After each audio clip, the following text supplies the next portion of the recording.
I now give the call to the honourable member for Bowman. Mr Speaker, many here will be familiar with my story. The Pinklands Sporting Reserve is a 2.5 square kilometre reserve in my electorate of Bowman, nestled against Moreton Bay, encircled by the beautiful Epirapa Reserve, the southern expansion of Thornlands, which after all is a part of outer metropolitan Brisbane meeting Moreton Bay. And on any morning you will find, Speaker, koalas, natural wildlife, the sound of Australian bushland, punctuated only by the squeals of delight of young children playing netball, practising rugby league, or the silent exhilaration of riding a pony at the pony club for the first time, perhaps those at Urara Arts indulging in their great passion of painting, or possibly people pulling up to play a day of bridge. It is so archetypically Australia, yet entering the Pinklands Sporting Reserve is increasingly becoming a dangerous proposition. And Speaker, this was highlighted just this weekend with an appalling 3-vehicle collision in very, very bad weather when a young resident was attempting to turn right into oncoming traffic and was hit from behind. Now, luckily no one was hurt, Mr Speaker, but that was only through incredible fate and luck, because these 3 vehicles were strewn across the road. A power pole actually fell onto one of the vehicle's bonnets, and for a long period traffic had to be diverted. This is the most recent example of what has been a 10-year struggle to improve entrance to the Pinklands Sporting Facility for young families who drive their children for their pursuits and passions. And they should be able to do that with a set of traffic lights that allow them to do so safely. This has been, for me, a 6-year campaign going back to the year after I was elected.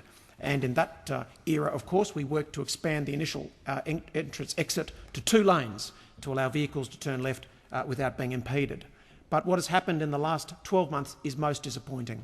Finally, a state government has agreed to duplicate the Cleveland-Redland Bay Road that runs past Pinklands.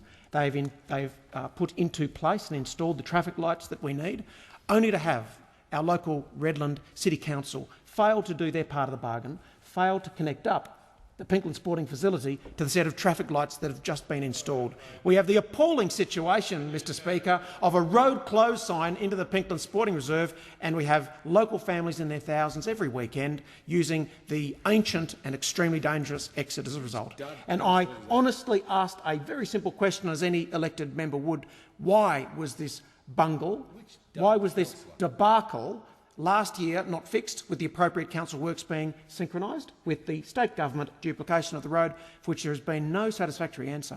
And the second question that I asked was, when will it be fixed?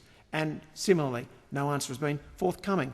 Now, right at this moment, many people in Redlands would say, we admire the campaign, but why should a federal member of parliament be taking the lead? And I make a very, very simple pledge and undertaking to the people of Redlands that if any level of government, even my own, does not deliver for you, you are completely within your rights, having given that jurisdiction the chance to fix a problem, to go to other levels and seek their support and mobilise the community and ensure resources are directed to get a solution that's best for the people. And that's all I'm asking for here in Pinklands. Council, they have had their chance. They've had their meetings and delivered nothing. They've written meaningless correspondence on the issue but given no comfort to the people who brave that intersection every weekend.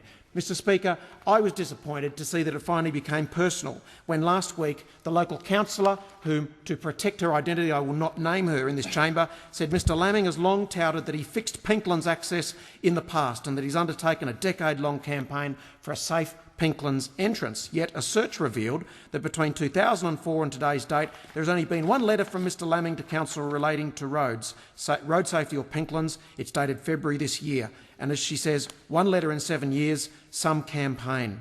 And, Mr Speaker, I would like to seek leave at the end of this speech to table the 9 pieces of correspondence in 7 months that actually led to the intersection being fixed in the first place, which was correspondence between me and a state member and the mayor, and the fact that those documents are not on the council record in no way should impugn the community effort to get this intersection fixed.